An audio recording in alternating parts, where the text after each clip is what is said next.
Hey guys, it's Luke on Sean's channel. Today I'm really excited to be bringing you another deck profile. This is Synchron. There's many different ways you can play this deck. If you want to go down a Stardust route, a Crimson Dragon route. But for me, I have the most fun when just regular old Synchrons. Flooding the field with a bunch of small monsters in order to go into your bigger, powerful Synchro monsters. So without further ado, let's just get straight into it. Starting things off, you have one copy of Wheel Synchron. I think it's very important that you run at least one copy each of Synchron tuners to have a level of 1 to 5. So the level 5 Wheel Synchron is definitely the most powerful out of all the Synchron level 5s there are. The reason why it's so important to run Synchrons with different levels of 1 to 5 is most just because of your junk speeder, whose effect is that you can special summon as many Synchron tuners as possible with different levels from your deck in defense position. So having this Wheel Synchron is an absolute must. He says if this card you control uses Synchro material, you can treat it as a non-tuner. Not only that, you can use each of the following effects of Wheel Synchron once per turn. During your main phase, you can immediately after this effect resolves, normal summon one level 4 or lower monster. Also, you cannot special summon monsters from the extra deck for the rest of the turn except Synchro monsters. You can banish this card from your graveyard and target one Synchro monster you control or reduce its level by up to 4. Which is really handy because if you have Synchro monsters out in the field, we don't really care about their levels anymore. So if we're able to reduce their levels on field in order to normal summon an additional monster to extend our Synchro plays even further is just really important. So that's why I think Wheel Synchron at 1 an absolute essential part of this build. 2 copies of Stardust Synchron. Stardust Synchron is really good. He of course is the level 4 that we run in this build. He has the effect that if this card is in your hand or graveyard, you can tribute one monster and special summon this card but banish it when it leaves the field. And if this card is normal or special summoned, you can add one spell trap from your deck to your hand that mentions Stardust Dragon. Our target with that is Stardust Illumination, but we'll touch on that a little bit later. So 2 copies of Stardust Synchron, absolutely essential for the build. I want you to run 2 copies of Junk Synchron. This used to be a staple at 3 copies because it's an essential part of a combo in order to bring out your Junk Speeder. Reason why I cut it down to 2 though, however, is just because the deck is really tight for space, and we already run 3 copies of Synchro Overtake that can either search it or special summon from the graveyard. So 2 copies of it is all you need. He's not the only level 3 Synchron tuner that we run. We also run Revolution Synchron. Revolution Synchron is really good, but his power in the deck doesn't make Junk Synchron relevant.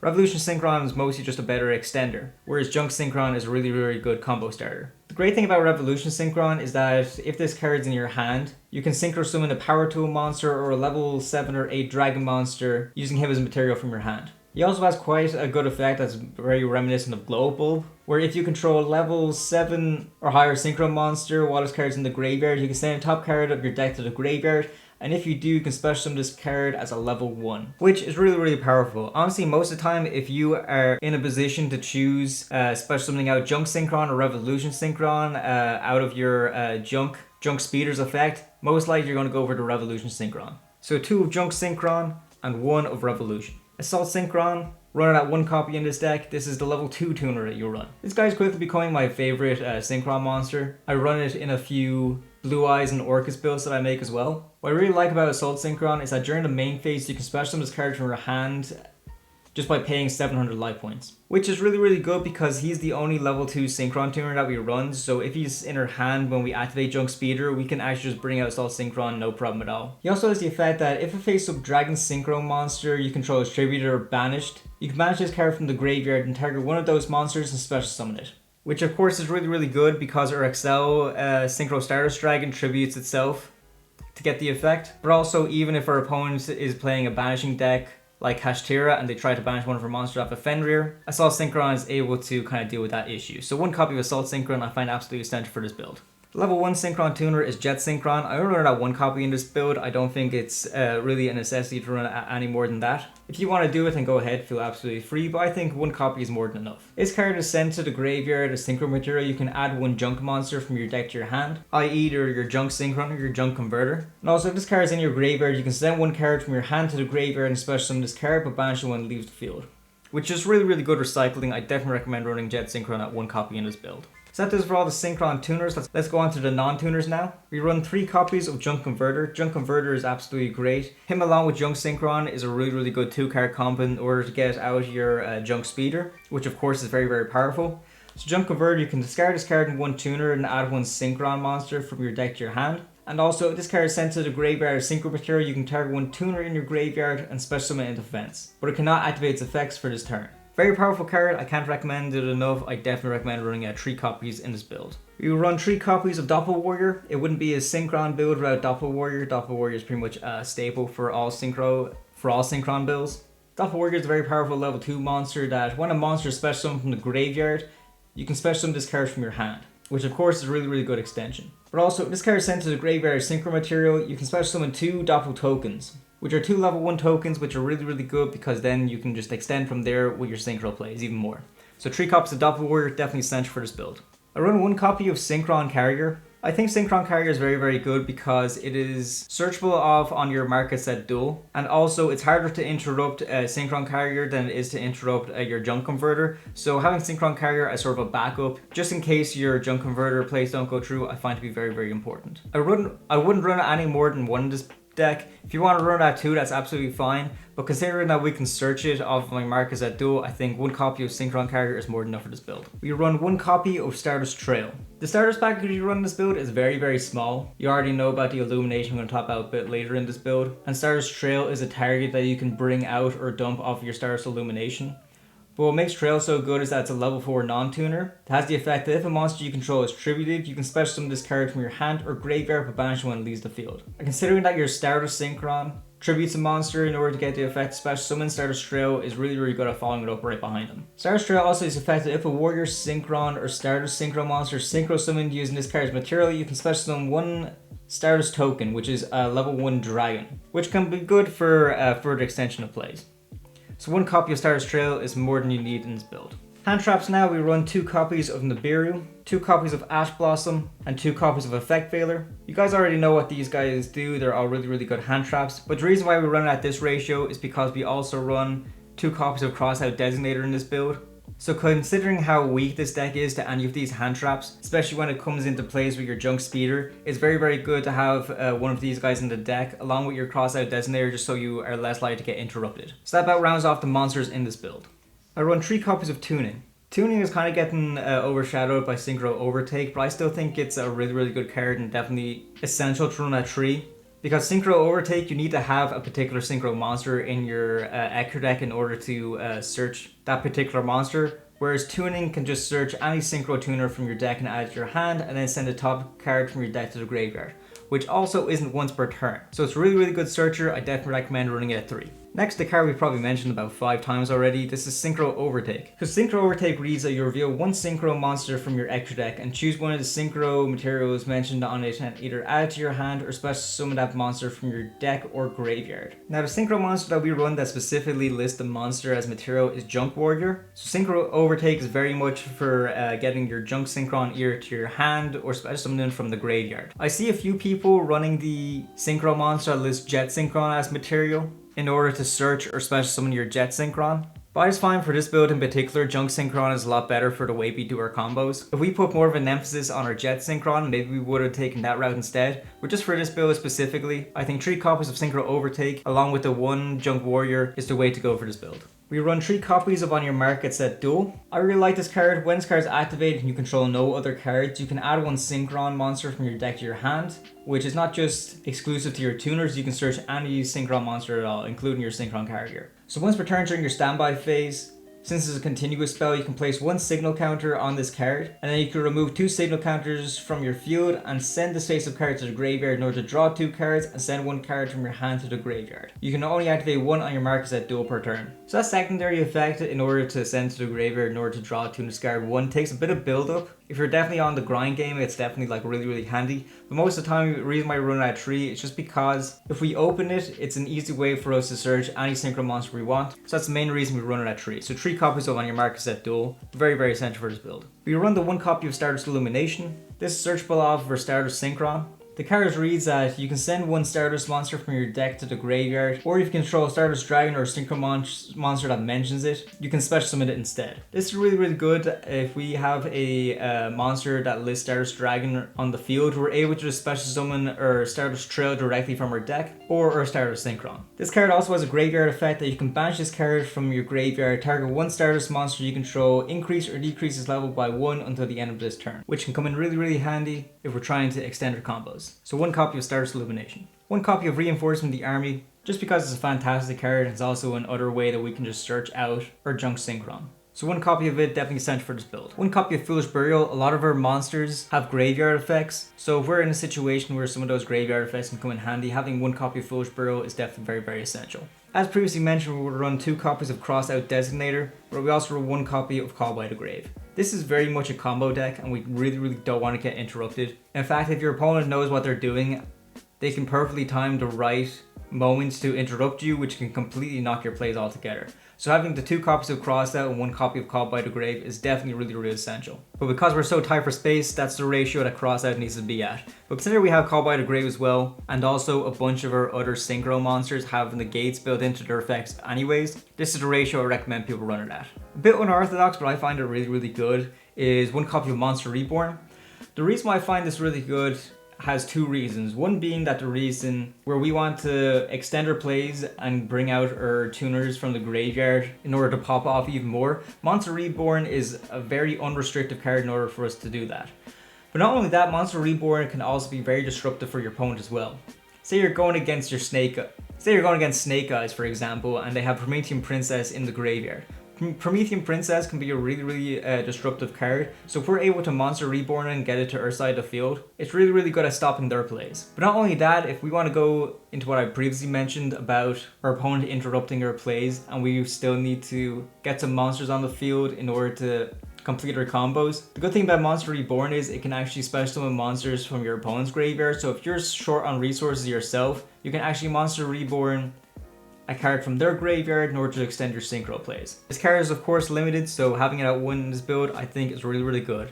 I definitely recommend you find a room. Rounding things off, we have 2 copies of Imperm. The deck is really tight at 40 cards, so we run Imperm at 2.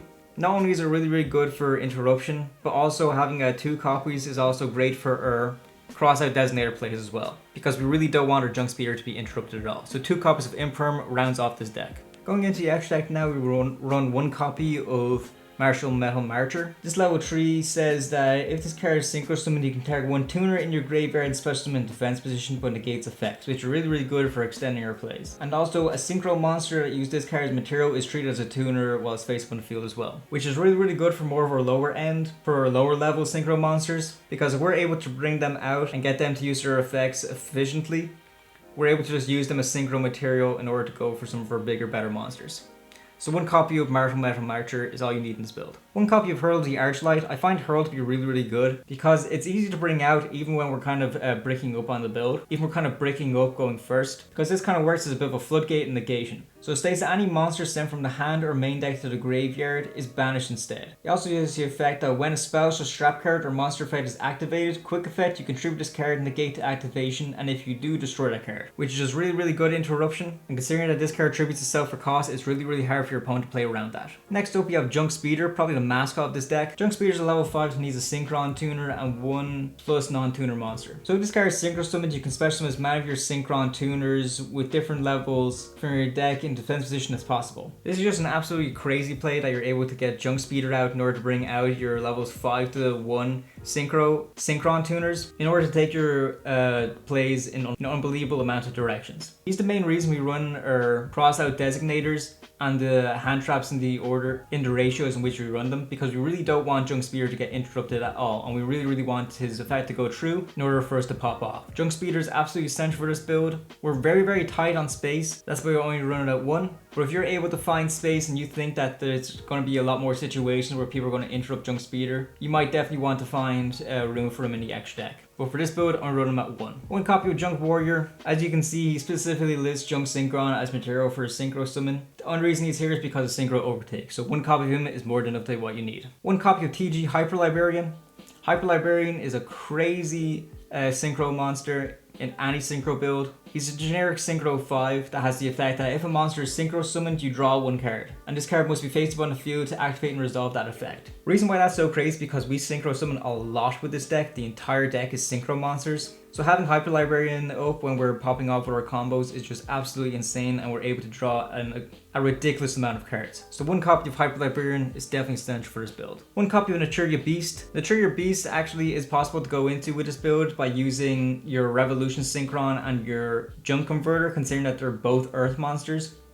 The Trigger Beast is just a really good floodgate. For when a spell card is activated, quick effect, you can send the top 2 cards from your deck to the graveyard and negate the activation after you destroy it. So we're facing decks that rely heavily on spell cards such as Sky Strikers, Runic, etc. The Trigger Beast is just an amazing way to kind of stop down all those plays. So I definitely recommend you run at 1 in this build. Stardust Charge Warrior I find to be very good. When he's synchro summoned, you can draw 1 card, which is great for hand advantage, but he also has the effect that he can attack all special summon monsters your opponent controls once each.